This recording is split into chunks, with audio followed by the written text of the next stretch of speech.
Hello বন্ধুরা, তীব্র তাপদাহে প্রাণ যখন ওষ্ঠাগত তখন এক গ্লাস বরফ ঠান্ডা পানি যেন দেহে প্রাণ জোগানোর শেষ ভরসা। তবে এই প্রচণ্ড গরমে বাহির থেকে ফিরে এসে সাথে সাথে ঠান্ডা পানি খাওয়াটা কি আদৌ নিরাপদ? এই নিয়ে বিতর্কের শেষ নেই। বিশেষ করে এ বিষয়ে গবেষণা হয়েছে বেশ কম।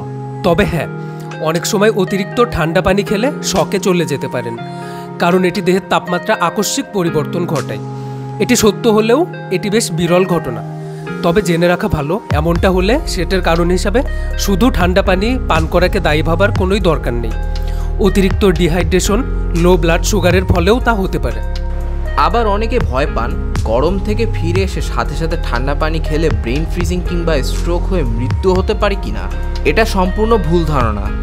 তবে ঠান্ডা পানি খাওয়ার সময় মাথায় রাখবেন সেটা যেন অতিরিক্ত ঠান্ডা না হয়, তাহলে গলা ব্যথা, কাশি বা টনসিলের সমস্যা কিন্তু আপনার পিছু ছাড়বে না। তবে মূল কথা হচ্ছে এই গরমে শরীরকে হাইড্রেটেড রাখা সবচেয়ে বেশি জরুরি, হোক সেটা গরম বা ঠান্ডা পানি।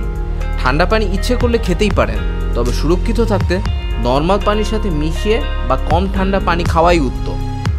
একটু থামুন, 99.5% viewers haven't subscribed yet. Science আর অ্যাস্ট্রোনমি নিয়ে আমাদের চ্যানেলে আরও অনেক ভিডিও আছে, চাইলে ঘুরে আসতে পারেন এবং ভালো লাগলে সাবস্ক্রাইব করবেন।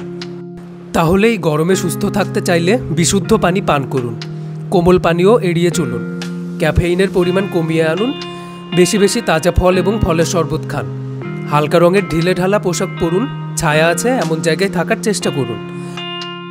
আর বাইরে বের হতে চাইলে ছাতা নিন, টুপি বা স্কার্ফ পরিধান করুন। বাসি খাবার, ভাজা পোড়া বা বেশি মশলা জাতীয় খাবার পরিত্যাগ করুন, কম মশলায় রান্নার চেষ্টা করুন। পরিশেষে নিজের এবং পরিবার পরিজনের খেয়াল রাখুন যেন যথেষ্ট হাইড্রেশনে থাকে। তাহলে দেখা হচ্ছে পরবর্তীতে নতুন কোনো ভিডিওতে। সেই পর্যন্ত ভালো থাকবেন, সুস্থ থাকবেন। আল্লাহ হাফেজ।